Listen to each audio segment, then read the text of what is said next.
and welcome to Mind, Mood and Food podcast with me, Margaret Bell, anti-diet powered coach and gut health expert, and my partner in crime, Adele Derbyshire.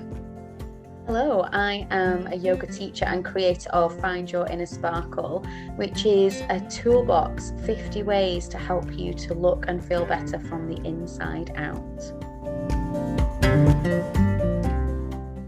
And this week we're talking about the afternoon slump and how we can get over this. So this is a good one, especially seeing as it's the afternoon when we are recording this, Margaret. I'll be taking notes. Keep awake. Oh, it's such a thing that everybody, I think, experiences.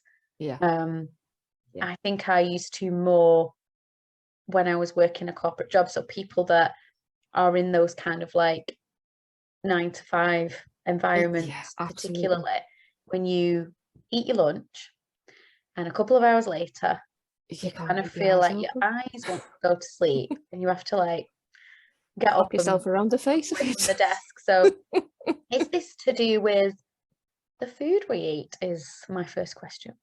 Funny you should say that, Adele.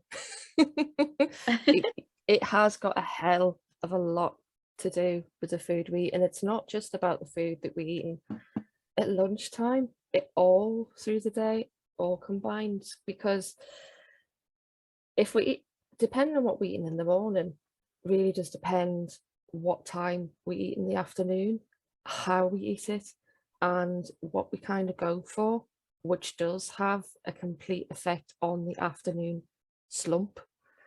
So, for instance, and I'm sorry, people, if I'm going to put a few noses out of joint or really, really depress a few people, but cereal in the morning really probably isn't the best thing for us to have if we want to keep ourselves naturally fueled, naturally energized, and avoid that afternoon slump, because cereal a lot of the time is so carbohydrate heavy, but normally it also has sugar in. Sugars.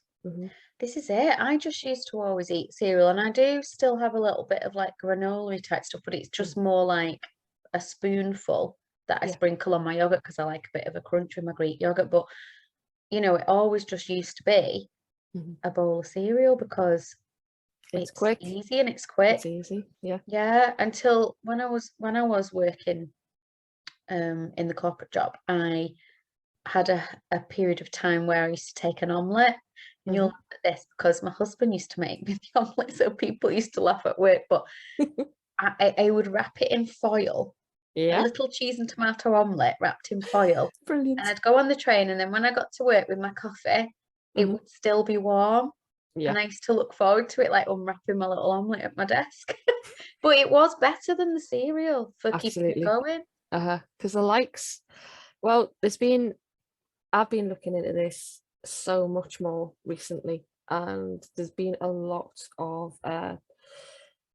papers put out there that really do say the likes of protein, you still get some spike from it within your sugar.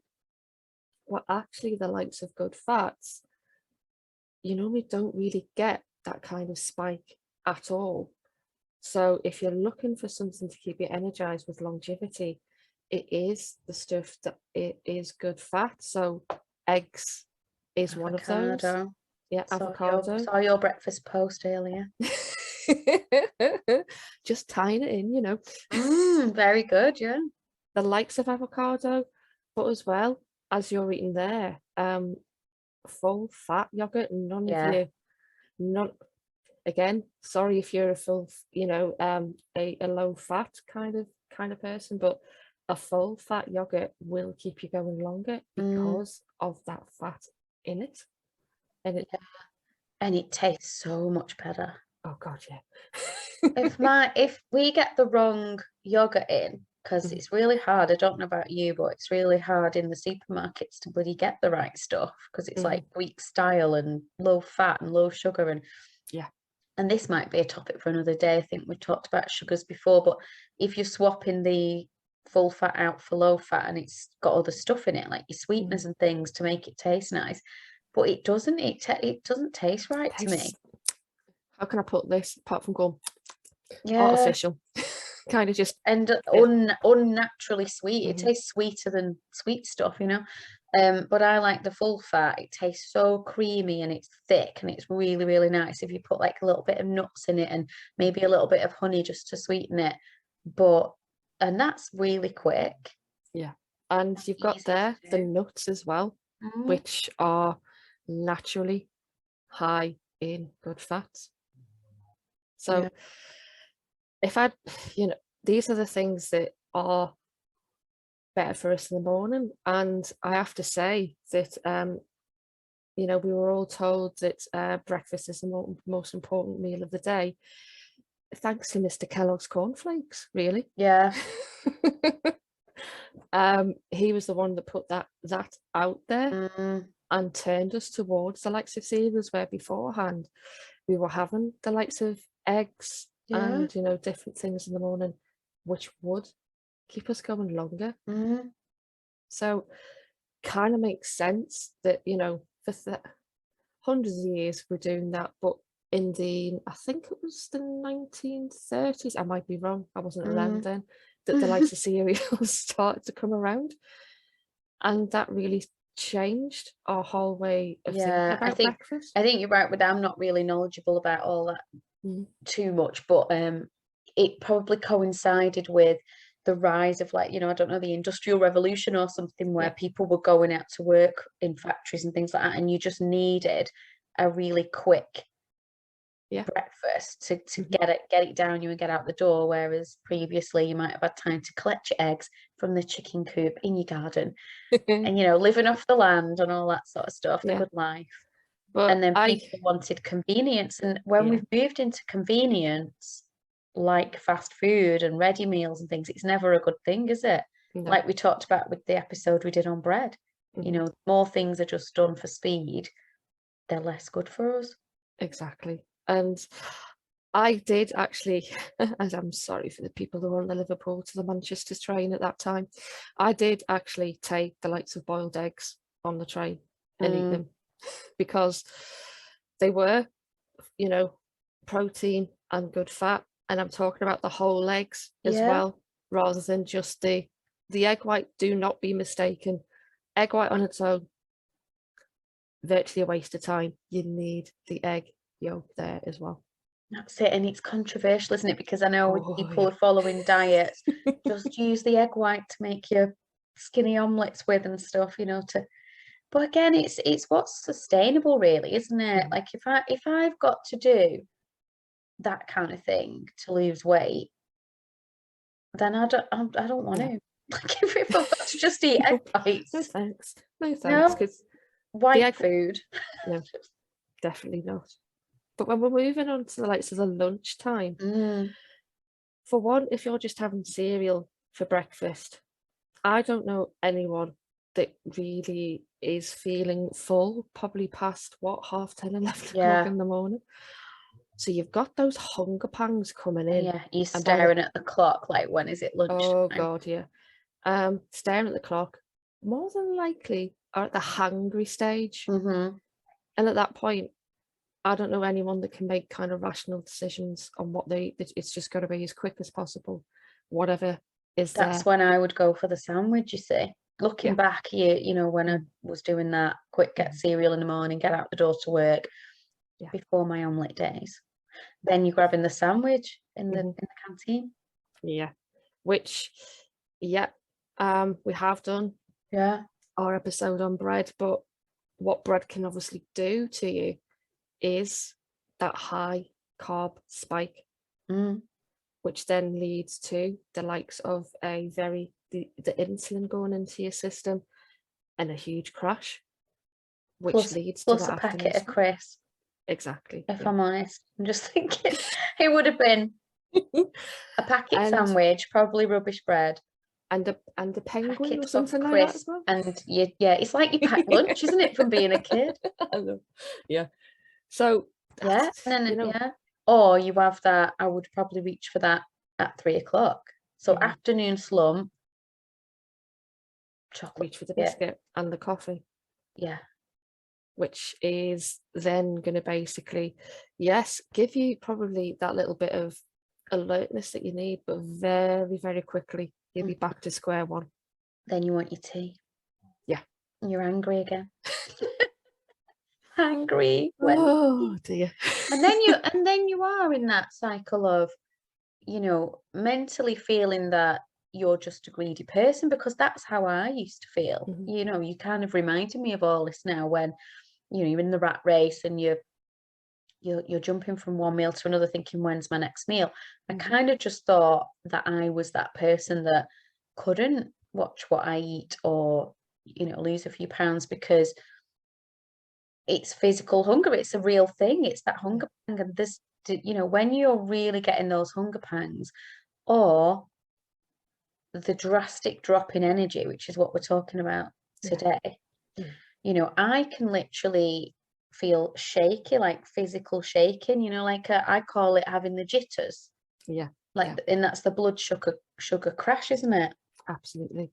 It is. And it's just the fact that you've had something high carbs or high sugar or both, because refined carbs turn into sugar anyway, and they increase your cortisol that much, and your insulin level then kick in.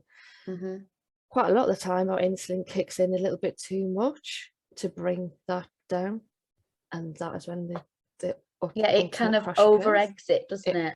Over eggs it, because we get to a point where we can become insulin resistant, and that is when the likes of, you've got to start worrying about the likes of diabetes and things like that. So the more we can do about really looking at what we're eating firstly at breakfast, and then what really... a good way to look at this, though, you know, I know this is your bag, anti-diet empowerment coach, because if I'm looking at, oh, I can't have this and I can't have that and I shouldn't be having bread or whatever, like when we talked about the bread episode, if you've not caught the bread episode, go back and watch it. It's very good. Absolutely.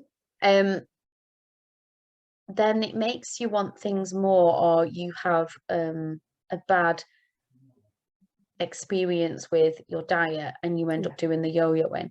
But I like thinking of it like this way. So if we're trying to improve our energy and maintain our energy throughout the day so we don't get these dips, and we look at what's the food that I can give to my body so that it fuels it correctly, exactly, you feel like you're having more.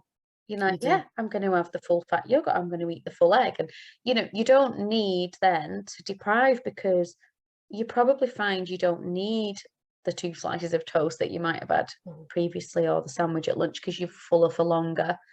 You know, porridge as well, like oats, they're slow release. They are, so it really is, you've hit the nail on the head. It's something I take my clients through on one-to-one sessions, is really digging deep and finding out what's best for them, because we can all be a little bit different.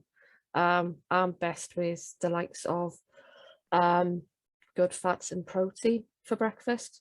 Someone might be better with some carbs, but if it is carbs, what's going to be more slower releasing? The likes of oats, even the likes of a banana, to be fair, is a slow releasing carb. So porridge and banana, perfect. But it is just really starting to figure out what is a better option for you, because cereal, it's produced in a box and it is just literally a product. It ain't food. Yeah, that's it. I like to use those kind of things, like I say, as little toppings, you know, because otherwise the other thing is you have too much of it as well.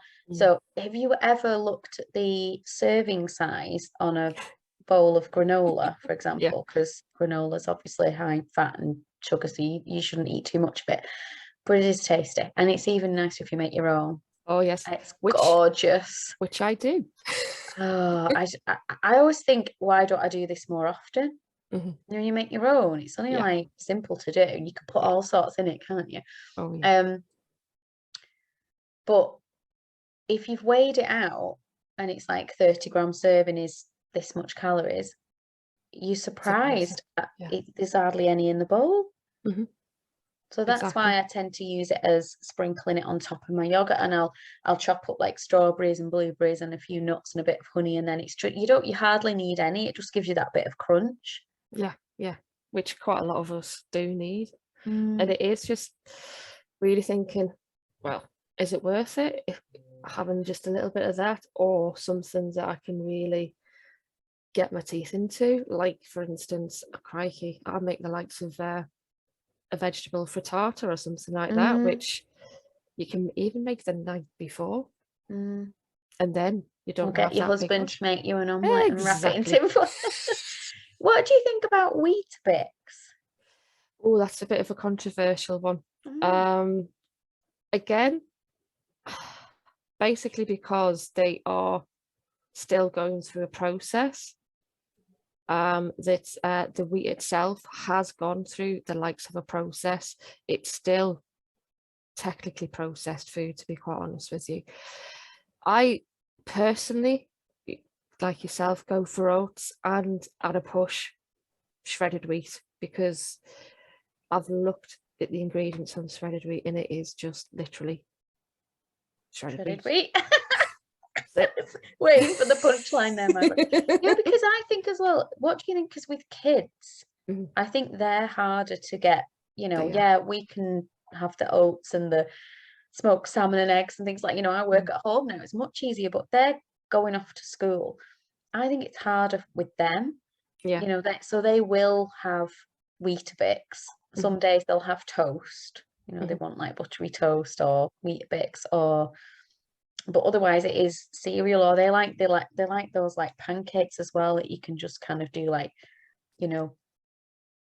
Nutella on your pancakes, just quick and easy in the morning. So I think it's harder, like mine is teenagers now, to get them eating a healthier breakfast, because they're going off to school, but you want them to have that energy to last them up until lunchtime. Yeah. I actually started with a client the likes of breakfast smoothies, so you can just literally put the likes of avocado, banana, spinach, some oats, some natural yogurt, whatever milk you prefer, and a few berries if you want, if you're not wanting it kind of like green and sludgy, which it does end up being. You're not selling that to me, Margaret. I was like, oh yeah, that sounds quite nice, and then you said it was green and sludgy, and I'm like, But adding all those things together, and even just put a little drop of honey in them just for a little bit of sweetness, you've got your whole breakfast there. And they can, if necessary, take it on the way to school with them, and that will keep them going, definitely. Yeah, even if it was just a banana and some handful of berries and milk and things like that, because I don't think they'd like a green and sludgy smoothie. They like the strawberries and bananas, like, because they're nice and sweet. Yeah, good idea. And then just before we finish, because we have talked about obviously food, but what else can we do to pick ourselves up in an afternoon if we do have that? Obviously we can eat better, that prevents it, but if we do find our energy dipping in an afternoon, what are some of the things that we can do just to, rather than reaching for the espresso, because that's just going to mean we're probably going to be impacting our sleep if you drink coffee later on, and also dehydrating ourselves. So there are other ways that we can pick up our energy. Speaking of dehydration, a lot of the times the likes of the afternoon slump is due to dehydration. So are you drinking enough water? And it's really easy, simple tip to see if you are drinking enough water. I'm sorry to get a bit graphic, but you know what? I am into gut health. Is simply just look at the colour of your wee. If it's anything but a light golden colour, you're dehydrated. So get some water down you. Yeah, absolutely. And then things like getting outside in the fresh air. You know, maybe just if it's available to you, obviously, if you're in a 9-to-5 job, it's not just always opening the window, stick your head out there. getting some daylight, moving your eyes from the screen. You know, if you're stuck staring at a screen, you know, get up, walk around, get some water. I like to use essential oils, so the doTERRA ones, the pure therapeutic grade ones, you can actually put those into your water. So something like 1 drop of peppermint oil is great for picking up energy. But even the lemon one that I've just started using, and I'm just smelling it now. Even just the smell of it can really just brighten you up a bit. Perk you up. So you could diffuse the oils into the room that you're in, you know, open the window, put some lemon and peppermint in a diffuser. That's going to be gorgeous. Make the room smell nice and give you an energy boost. And there's also breathing techniques as well that you can do. We touched on breathing last time, but you know, there's breathing techniques that you can do to boost your energy. That's more to do with concentrating on your inhale than your exhale. So if you want to calm yourself down, you would be lengthening your exhale. But if you want to increase your energy, you'll be concentrating more on the inhale. And, you know, just a little bit of movement, exercise, and reaching for those healthier things like water, essential oils, opening the window, rather than just down in the coffee. So getting into that vicious cycle of espresso, pick me up, chocolate biscuit, next sugar crash, next energy crash. It's just not caffeine has the same effect as sugar and carbs, exactly the same. You have one, cortisol goes up, it then crashes. So it is, it is hard to do, but literally just within a couple of weeks, you're absolutely fine. I mean, I love a really nice coffee, and I like to have a couple of coffees in the morning. I look forward to I put my machine on and I make really nice, make it frothy. Everyone who knows me will know my little story about making you know, on my Friday lives, I always have a little frothy coffee, but I will have like 2 cups of coffee, and then the rest of the day it is more like water or decaf tea. I switched all my tea bags to decaf ages ago because no one can tell any difference. No. But I like, you know, I like my coffee as it is. But yeah, I won't drink it all day. And like some people do. I used to know a guy at work, and we were like really worried about him, because he used to drink espresso after espresso after espresso. And it was just really, really bad because we were like, oh my God, he's gonna like give himself a heart attack or something. Yeah. Well, it's best to really, if I'm honest, after you really should avoid the likes of caffeine in the afternoon if you possibly can. It really does affect your actual sleep. But I think we should possibly maybe wrap up there, because we've gone in quite a lot of detail there, and I'm sure there's so much more we can go into. But as always, we could talk forever on these topics because we love them. Absolutely. I think we have gone into quite a lot of detail, and that gives people plenty of food for thought. Boom, boom. That should be our tagline.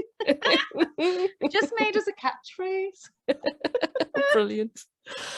Oh, crikey. Thank you so much, Margaret. That was fascinating. No problem at all. And if you want to comment on our podcasts, please do. We'd love to hear whether you enjoy them, whether you've got any tips on what we should be covering. And again, please do subscribe. Let your friends know about us and get them subscribing too. Thank you very much, and we'll see you in a couple of weeks on the next podcast. Bye for now. Bye.